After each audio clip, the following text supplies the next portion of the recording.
안녕하세요. 오늘도 사연살롱을 찾아주셔서 감사합니다. 30대 결혼 1년차 새댁이에요. 저는 요즘 꿈만 같은 신혼생활을 하고 있어요. 당연히 결혼한 지 얼마 안 돼서이기도 하지만 저에겐 성실하고 다정한 남편, 그리고 제 일이라면 무조건 오케이라는 시부모님이 계시기 때문이에요.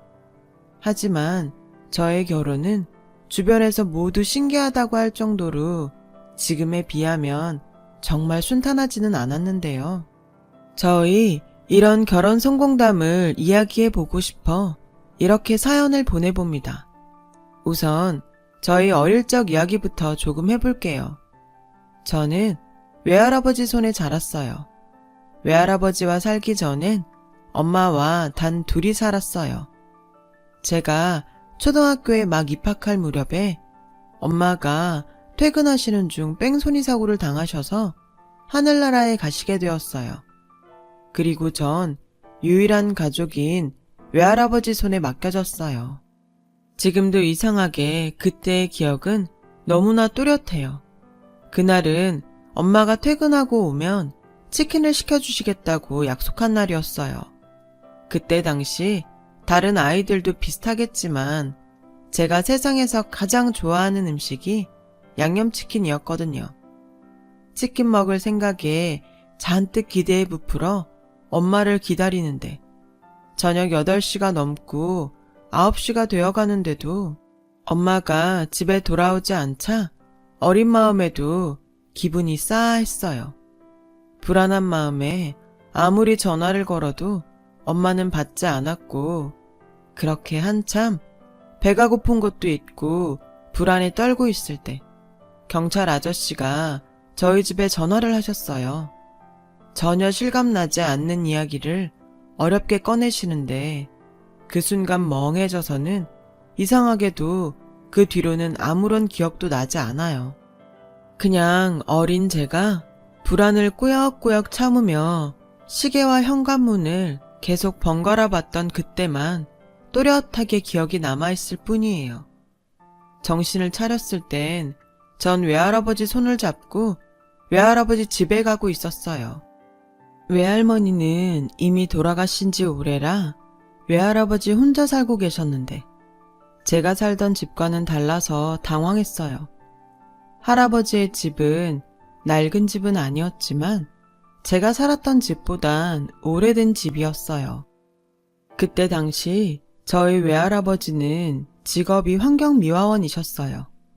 지금 생각해보면 할아버지는 정말 깔끔한 사람이었죠. 언제나 단정한 옷차림을 하고 다니셨고 정말 매너가 좋은 분이셨어요. 부모님이 없다는 현실을 깨닫게 된 건 초등학교 입학식이었어요. 아무리 둘러봐도 할아버지와 함께 입학식에 온 건 저 혼자였으니까요. 다른 친구들과 비교하면 당연히 티가 날 수도 있었지만 할아버지는 예쁜 새 옷을 입히고 새 가방을 매서 갔거든요. 그날 할아버지는 다른 아이들을 유심히 바라봤어요. 부모 없는 티를 내지 않기 위해서인지 할아버지는 남들보다 더 신경을 많이 써서 학교에 보냈어요. 어쩌면 외할머니라도 살아계셨다면 할아버지가 조금 편하시지 않을까라고 생각했어요. 저희 외할아버지 성격이 근검절약하셔서 저희 집엔 새로 사는 물건보다 할아버지가 주워오는 게 많았어요. 또 어찌나 손재주가 좋으신지 웬만한 고장난 물건은 할아버지 손이 닿기만 하면 뚝딱 고쳐지곤 했어요. 하지만 제게 관련된 일이라면 무조건 새 것으로 사주셨어요. 계절마다 예쁜 옷을 사서 입히셨고 2달에 한 번은 꼭 미용실에 데려가 머리를 했어요. 같은 반 친구들보다 항상 깔끔하고 세련되게 학교를 다녔죠. 사춘기가 돼서 할아버지가 저를 위해 얼마나 많은 고생을 하는지 조금씩 깨닫게 되자 무조건 성공하고 싶었어요. 제 나이에 할 수 있는 일은 공부밖에 없다는 걸 어느 순간 느꼈어요. 그래서 죽기 살기로 공부만 했어요. 주변 어른들은 무슨 애가 그렇게 공부 욕심이 많냐고 부러워하고 칭찬도 해주셨지만 사실상 제가 장학금을 받지 못하면 저는 대학을 갈 수 없다고 생각해서 절박한 심정으로 오로지 공부에만 매달렸던 거예요. 그 결과 학원 한번 다니지 않고 과외 한번 하지 않고도 전교 1, 2등을 다투는 모범생이 되었고 내신에 수능까지 잘 봐서 원하는 S대 법학과를 장학생 자격으로 입학하게 되었어요. 순전히 저 혼자의 힘으로 이루어낸 결과에 어깨가 으쓱했어요. 그런데 할아버지는 제가 그 좋은 대학을 전액 장학금으로 갔는데도 다른 날과 별반 다르지 않게 저를 대하셨고 그날은 그게 좀 서운하더라고요. 다른 집이면 지금 난리가 나도 여러 번 난리가 났을 텐데 만약 엄마가 돌아가시지 않았다면 얼마나 좋아하셨을까 그런 생각이 들자 저는 가장 기쁜 날인데도 눈물이 멈추지 않았어요. 그때였어요. 저희 집 초인종이 띵동 하고 울렸고 곧이어 맛있는 양념치킨 냄새가 제 코를 찌르는데 제 배는 분위기 파악도 하지 못한 채 꼬르륵거리는 거 있죠.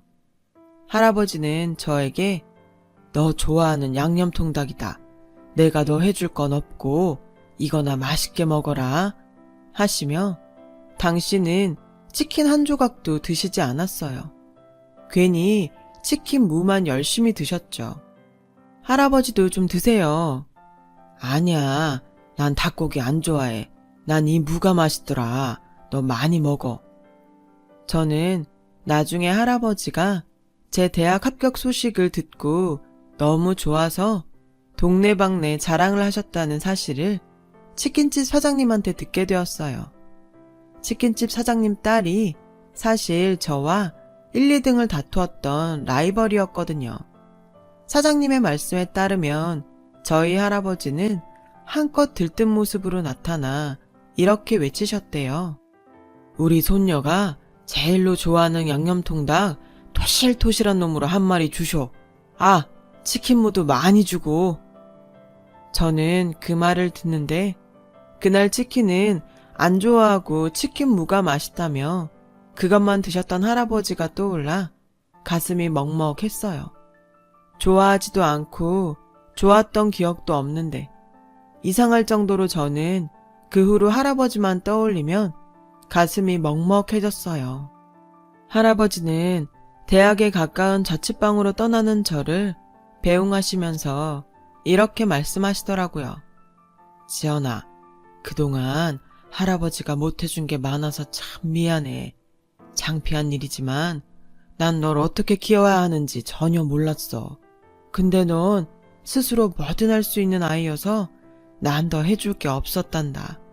지금 생각해보면 고마웠지만 그만큼 너 혼자 애쓰게 해서 할애비가 미안하다. 가서 공부 열심히 하고 꼭 반듯한 법관이 되거라. 부족한 할애비 밑에서 잘 커져서 고맙다. 저는 그 후로 한순간에 철이 들어버렸어요. 구구절절 할아버지의 진심이 저를 공격해오는데 속수무책으로 항복할 수밖에 없었거든요. 그 후 늘 가슴속엔 반듯한 사람이 되자고 다짐하고 또 다짐했어요. 그리고 하루빨리 성공해서 외할아버지에게 효도를 하겠다는 마음으로 또 죽기 살기로 공부를 했죠. 그래서 저는 연애는 물론이고 남들 다 한다는 캠퍼스 생활도 누리지 못했어요. 하지만 후회는 없었어요. 전에는 성공하겠다고 독만 품고 공부를 했다면 그때는 할아버지를 기쁘게 해드리고 더 나아가 훌륭한 법관이 되겠다는 꿈이 있어 하루하루가 저에겐 알차고 소중했거든요. 저는 장학생 혜택으로 학비 걱정 없이 대학을 졸업할 수 있었고 할아버지의 바램대로 법관이 되기 위해 지금은 폐지된 사법고시를 준비했었어요. 하지만 공부라면 나름 자신은 있었는데 사법고 씨는 생각보다 준비가 고되었고 외롭더라고요.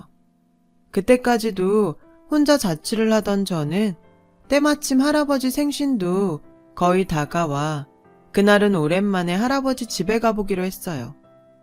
평소 할아버지는 늘 저에게 전화로 여기 놀 거 없다.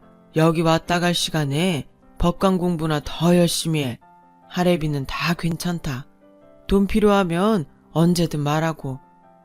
라고 하셔서 그날은 일부러 말도 안 하고 무작정 삼겹살과 소주를 사가지고 집으로 갔는데 글쎄 할아버지가 저에게 말도 하지 않고 병원에 입원했다는 사실을 알게 되었어요. 할아버지는 보름 전 청소일을 하시는 중 길에서 미끄러져 엉치뼈를 다치셨고 수술을 해야 하는데 공부하는 저에게 방해가 될까봐 수술을 미루고 계셨어요. 내가 못 살아. 미룰 걸 미뤄야지. 할아버지가 이러는 게 나 도와주는 거 아니고 나 나쁜 소녀 만드는 거야. 너 공부하는데 방해되잖아. 할애비가 도움은 못 되면서 방해가 되면 쓰나. 만약에 내가 할아버지처럼 병원에 입원했는데 할아버지한테 미안해서 연락도 못하고 수술 동의서도 못 받아서 수술도 못하고 있으면 할아버지는 어떨 것 같아? 아니 그게 무슨 미안할 게 따로 있지.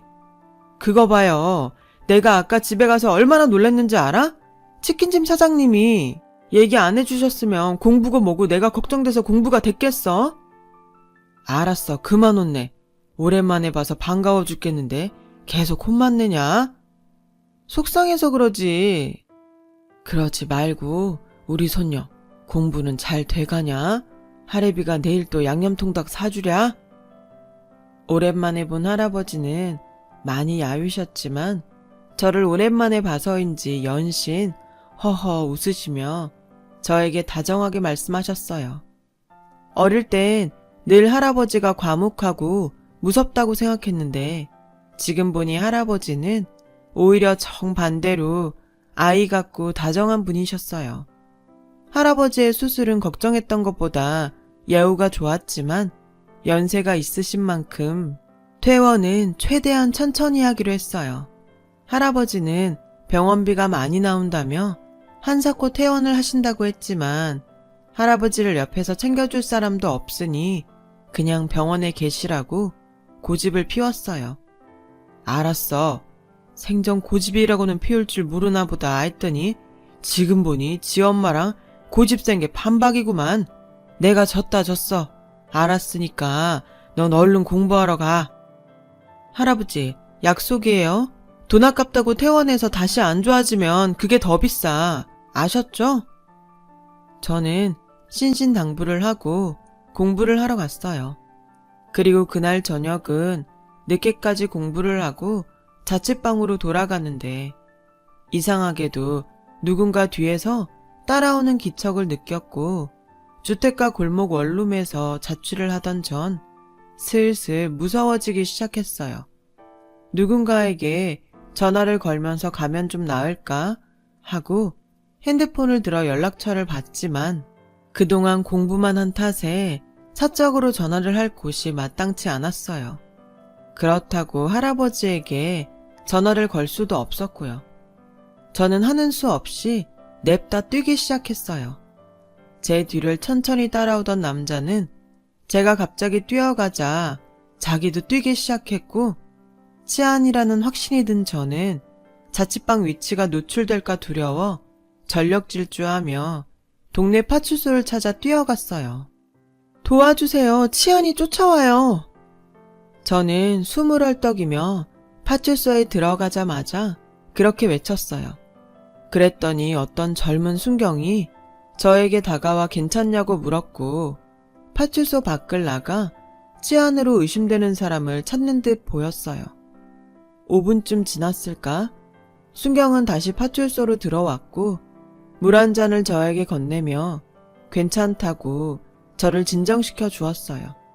그리고 아주 고맙게도 저희 자취방까지 저를 데려다 줬고 자신의 연락처를 알려주며 늦게 집에 들어갈 때 미리 연락하면 버스 정류장에서 자취방까지 동행해 주겠다고 했어요. 어찌나 고맙고 든든하던지. 이 사람이 바로 지금의 저의 남편이에요. 저는 그 후로 늦은 시간엔 밤길을 다니지 않는데요. 남편은 그런 제가 늘 마음에 걸려서 근무일이 아닌 날에도 밤에는 일부러 저희 동네 순찰을 자처했다고 했어요. 그러던 중 설상가상으로 뭐 집어갈 것도 없는 제 자취방에 도둑이 들었고 놀란 마음에 112에 신고를 했더니 신기하게도 남편이 저희 집에 출동했더라고요. 저희는 그렇게 인연을 맺게 되었어요. 남편은 늘 혼자 있는 저를 챙겼고 저를 챙겨주는 남편에게 호감을 가지며 본격적인 연애가 시작되었죠. 남편은 자기도 경찰 시험을 준비하면서 겪었던 경험이 있었기에 그야말로 물심양면 저를 도와주었어요. 그 무렵 병원에서 퇴원한 할아버지는 저희 반대에도 환경미화원 일을 하시겠다고 고집을 피우셨어요. 저는 그런 할아버지를 혼자 둘 수 없어서 다시 할아버지와 함께 살기로 결심했어요. 물론 할아버지는 제가 집에 돌아오는 것을 반대했어요.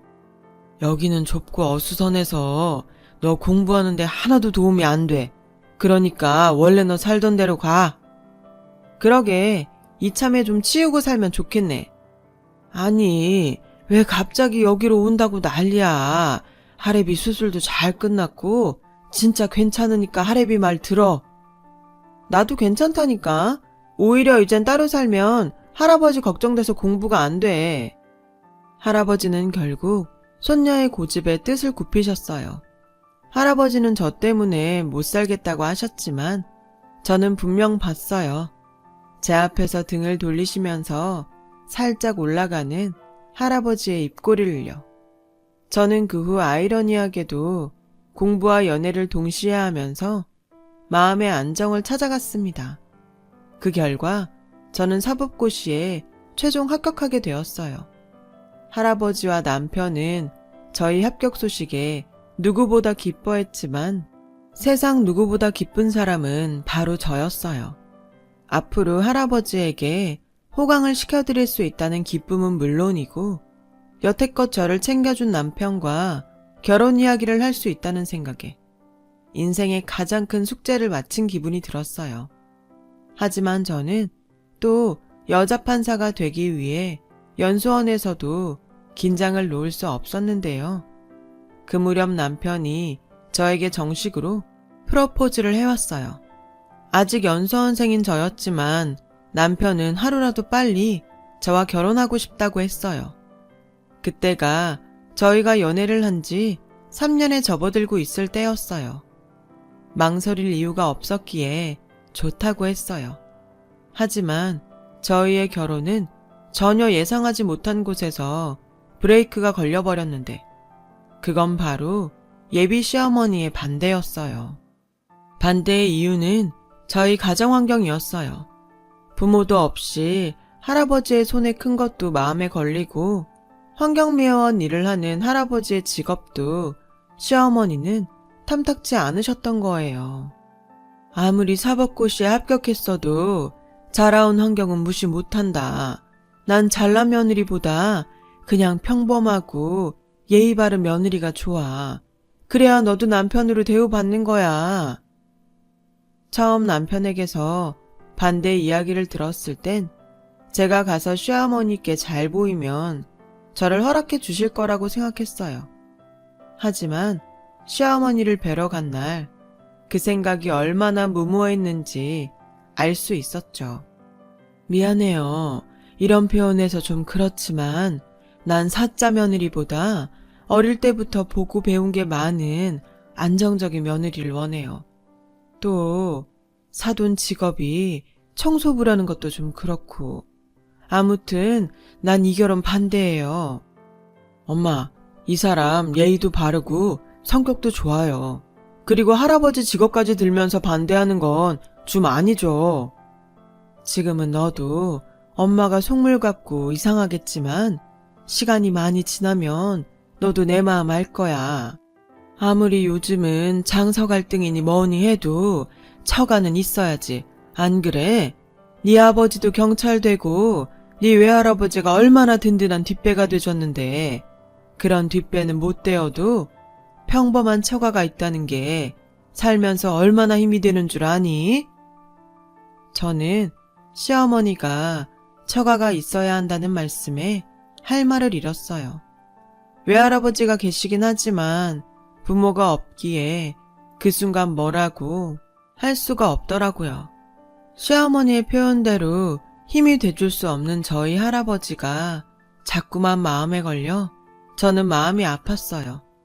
어쩌면 저는 제가 사법고시도 합격하고 연수원 생활을 하고 있으니 제 스스로 조건이 나쁘지 않다고 생각했던 것 같아요. 제가 잘나면 제 잘남으로 뭐든 다 커버할 수 있다고 자신만만했다가 전혀 예상하지 못한 이야기를 듣게 된 거죠. 남편은 그날 저에게 자기는 끝까지 어머니를 설득할 테니 다른 생각은 하지 말라고 저에게 신신당부했어요. 그리고 남편의 집에 인사를 간 걸 아는 할아버지는 풀이 죽은 제 모습에 제가 대학에 합격했을 때처럼 아무런 말도 하지 않으셨어요. 그저 당신이 유일하게 알고 있는 손녀 기쁘게 하는 방법인 양념통닭을 사오실 뿐이셨죠. 하지만 저는 그날 그 좋아하는 양념치킨을 먹지 않았어요. 할아버지만 보면 목이 메서 도저히 치킨을 넘길 수가 없을 것 같았거든요. 저희 이런 마음을 할아버지는 아셨는지 다음 날 당신이 직접 남편을 찾아갔고 남편에게 모든 이야기를 듣고 오셨어요. 그리고 그간 절대 버릴 수 없다고 고집을 피우던 집안의 모든 고물을 몽땅 처분하고 오셨는데 그날 무리를 하셔서인지 몸져 눕게 되셨어요. 그렇게 치우라고 할 땐 안 된다고 하더니 혼자 그렇게 무리하면 어떡해. 의사 선생님이 무리하지 말라고 했잖아. 속 시끄러워서 그거라도 치우면 나을까 했지. 무슨 일 있어요?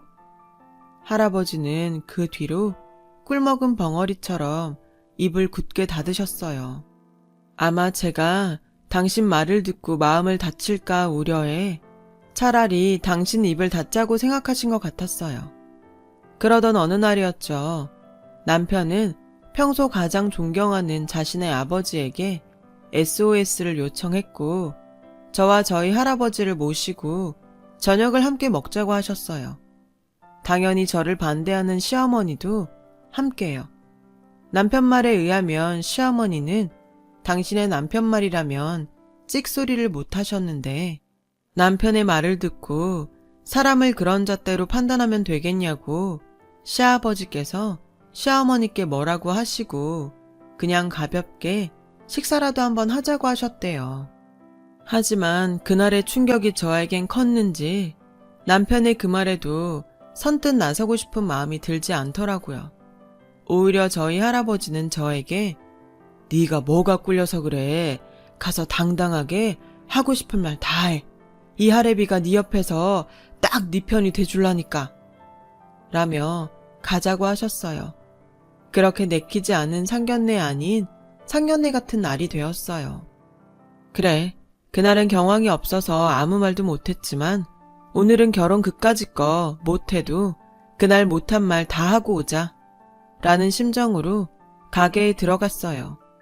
식당 안에 들어가니 아직 남편과 남편의 가족은 도착하지 않아서 할아버지와 단 둘이 룸에 앉아 있는데 글쎄 저희 할아버지는 저에게 한 말과 다르게 잔뜩 긴장하고 계시는 게 아니겠어요? 그 모습을 보는데 어찌나 마음이 절절해 오는지. 나한테는 당당하게 하고 싶은 말 다 하라면서 할아버지는 왜 그렇게 떨어? 내가? 할애비 안 떨어. 에이, 잔뜩 긴장했잖아. 얘가 지금 뭐래? 아니야. 거참 사람들이 약속 시간을 안 지키네. 그때였어요. 문이 열리고 남편과 남편의 가족들이 룸에 들어오는데 그때부터 이미 시어머니의 얼굴은 내키지 않는다는 것은 물론이고 딱딱하게 굳어있는 게 보였어요. 저는 그 순간 이 결혼은 정말 어렵겠구나 하며 포기하게 되었는데 그 순간 저희 할아버지의 거칠지만 따뜻한 손의 온기가 제 손에 느껴졌어요. 당신 말대로 제 옆에서 제 편이 돼주겠다는 할아버지의 마음이 그 손에 고스란히 전해져 오는 것 같았어요. 그리고 그때 전혀 예상하지 못한 일이 벌어진 거예요.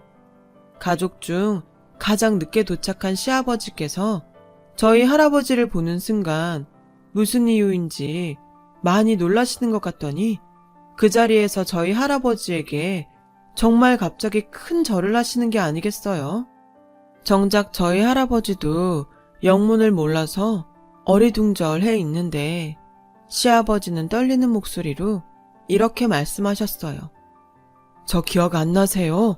제가 우리 애만 할 때 경찰 시험 보러 가야 하는데 신분증이랑 수험표 든 봉투 잊어버렸다고 쓰레기 더미에서 찾고 있었잖아요. 아, 그때 피죽도 못 먹은 것처럼 깡마른 총각이. 네, 저예요 어르신. 그날 저 대신 그 많은 쓰레기 다 뒤지시면서 제 거 찾아주시고 시험장 늦는다고 택시 타고 가라고 택시비도 주셨잖아요. 그래, 생각나네. 그때 그 총각을 여기서 다 보는구만. 그래, 그때 시험은 어떻게 잘 봤나? 네, 그때 어르신 덕분에 저 그날 시험 무사히 치르고 합격해서 지금 이렇게 경찰밥 먹고 잘 살고 있습니다. 잘 됐구먼. 어쩐지 내가 자네 아들 보고 자네 생각이 종종 났어. 경찰이라고 해서 그런가 자꾸 자네를 닮았다는 생각이 들었는데 세상이 참 좁네. 할아버지 말대로 신기한 인연이었어요. 시아버지는 그날 시험을 거의 자포자기하고 있었대요. 저희 할아버지가 끝까지 해봐야지 사내가 벌써 포기하면 쓰냐고 그날 치운 쓰레기를 몽땅 다시 바닥에 쏟고 수험표가 든 봉투를 찾으셨답니다. 그리고 난 보다시피 청소분에 더러운 걸 치우고 나면 그렇게 뿌듯할 수가 없어. 자네는 더러운 이 세상을 치우는 청소부가 돼주게. 세상이 깨끗해지면 또 얼마나 뿌듯하겠는가. 시아버지는 저희 할아버지의 그 말을 단 한순간도 잊은 적이 없다고 하셨어요. 진급할수록 세상의 유혹은 많았지만 할아버지의 말이 그런 유혹을 모두 막아주는 부적과도 같았다고 하셨죠. 그날 저희 시어머니는 저에게 미안하다고 사과하셨어요. 보고 배운 게 없을 거라고 자기 멋대로 생각해서 미안하다고요. 이렇게 훌륭한 할아버지 밑에서 자라고 그 어려운 사법고시도 합격한 저를 누가 마다하겠냐며 미안하고 고맙다는 말을 몇 번을 하셨는지 몰라요. 그날 이후 모든 것이 변했어요. 시부모님은 혼수는 전혀 필요 없다고 그저 연수원만 무사히 마치라고 배려해 주셨고 저는 사법연수원을 나온 다음 날 결혼식을 올리게 되었어요. 시어머니는 다른 사람이 친정엄마라고 오해할 만큼 온 마음을 다해 저를 챙겨주셨고 시아버지는 제가 민망할 정도로 제 자랑을 쉴 새 없이 하셨어요. 그리고 저희 유일한 가족인 할아버지는 혼주석에 홀로 앉으셔서 촉촉한 눈으로 저를 흐뭇하게 바라보셨는데요. 저는 지금도 할아버지의 주름들 사이로 환하게 웃던 그 미소를 잊을 수가 없어요. 엄마의 갑작스러운 죽음으로 할아버지에게 맡겨져 제가 세상에서 가장 불행하다고 생각했는데 사실은 우리 할아버지여서 너무나 감사한 일이었어요. 저는 부끄럽게도 태어나 할아버지에게 한 번도 사랑한다는 말을 하지 않았어요. 사춘기 때는 전혀 그런 마음이 없었고 커서는 그 말을 안 해봐서 부끄러워하지 않았는데 이상하게 그날은 그 말을 하지 않으면 후회할 것 같은 기분이 들었어요. 그래서 신혼여행을 가기 전 그 말을 꼭 하려고 했는데 아가, 이거 신혼여행 가서 써라 라며 할아버지가 먼저 다가와 저에게 봉투를 내미시는 거예요. 봉투에 적힌 우리 손녀 결혼 축하한다. 할아버지가 많이 사랑해. 라는 할아버지의 글씨를 보는 순간 저는 어떤 폭풍같이 몰아쳐오는 감정에 울컥해서 눈물을 터뜨리고 말았어요. 그리고 제 눈물에 마치 도미노처럼 한 사람 한 사람 눈물을 흘리기 시작하는데 정말 제 결혼식은 눈물의 바다가 되어버렸어요. 지금도 가족 행사가 있으면 할아버지를 비롯한 저의 가족들은 그날의 일을 해프닝처럼 말하곤 해요. 이런 게 추억이고 이런 게 유대관계인 거겠죠. 저는 최근에 새내기 검사가 되었어요. 하루에도 수십 건씩 밀려오는 사건의 기록을 읽느라 남편에게 미안할 정도로 신혼의 재미를 느낄 새가 없는데요. 저도 할아버지처럼 깨끗한 세상을 만드는데 청소부가 되고 싶어 그 사명감에 서툰 새내기지만 최선을 다해 살고 있어요. 지금도 저희 할아버지는 저희 집에 오실 때면 여전히 제가 좋아하는 양념통닭을 사서 오세요. 손주 사위 좋아하는 것도 사오시라고 제가 농담을 할 때면 당신은 오직 저뿐이라고 하시는 못 말리는 저희 할아버지세요. 저는 다른 욕심은 하나도 없고 그저 지금처럼 할아버지가 제 곁에 오래 머물러 주시길 바라는 마음뿐이에요. 할아버지가 사주신 양념통닭을 오래 먹을 수 있길 바라며 결혼 성공담이라고 했는데 막상 적어보니 온통 저희 할아버지 이야기였네요. 마지막으로 존경하는 할아버지, 세상에서 제일로 사랑합니다. 긴 이야기 들어주셔서 고맙습니다. 제 사연을 들어주신 모든 분들이 늘 행복하고 감사한 날 되시길 바랄게요. 여러분, 사연 댓글에 응원과 현명한 조언 부탁드려요. 좋아요와 구독은 저에게 큰 힘이 됩니다. 오늘도 좋은 일 가득하세요.